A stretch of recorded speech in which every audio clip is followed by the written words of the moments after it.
How's it going, guys? I'm Chris. And Blair from the Review Brothers.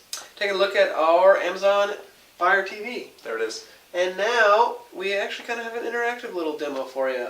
So this comes with a remote, which a lot of these type devices don't have. Mm-hmm. Show them the actual thing. Yeah, so here it is. You get your little box. It wirelessly connects to your Wi-Fi system already, or you can just hardwire it if you want. And then you slap an HDMI cable from there to your TV, and you got it going. You got a lot of cables to deal with. Yeah, sadly, you got the HDMI, and then you have the power cable. So it's two more cables, which ideally I would like none. If you could just have right to your TV and be done with it, that would be great.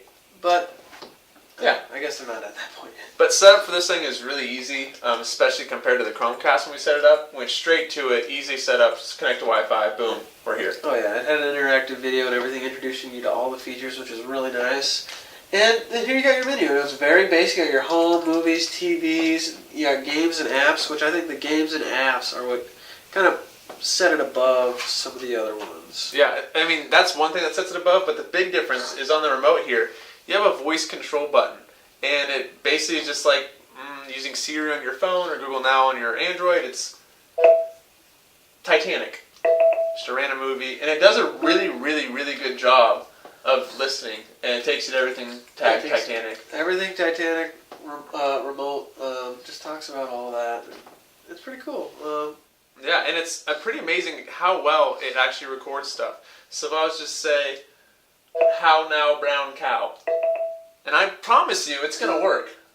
There you go. And that's like a tongue twister for this baby. But it works. Yeah. Oh, I like to, though, you can just say an actor or an actress, and it'll throw in... Will Ferrell. And it'll throw up their most recent work or even their old work, and it's pretty cool.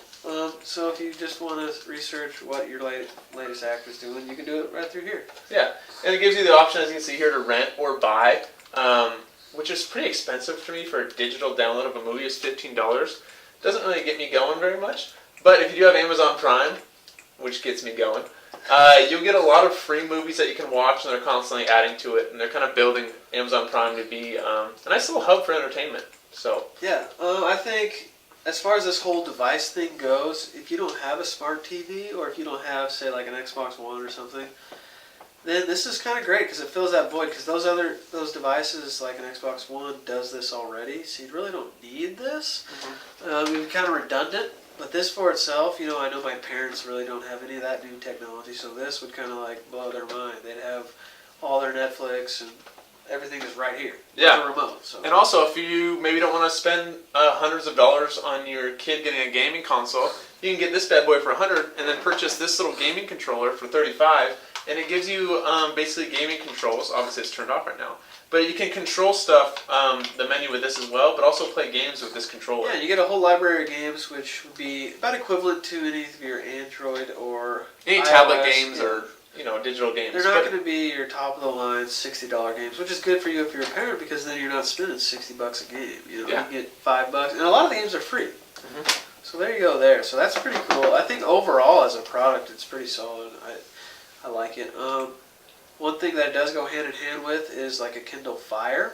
You can AirPlay through both of those devices, but sadly you can't do it through an Android or an Apple. Yeah. Or a phone, not just an Apple, but like an iPhone. Well, yeah. But in terms of buy or no buy for us, for me personally, I have a smartphone, I have an Xbox. It's not something somebody my age, I think, a lot of people would use because they have computers and stuff. An HDMI, they can figure out how to get to Netflix and movies and stuff like that. So for me, it's a no buy simply because I don't need it. I have all this stuff. But if I had a Kindle and not a smart TV, I'd be all over this bad boy. Like hot cakes on Sunday morning. Yeah, I'm going to have to just go with a buy. It's got a lot of features for about around $100 that just make your living room much more immersive and easier entertainment platform. So I'm going to go with a buy. I agree. Definitely a good value. But that's a buy and that's a no buy. Bye.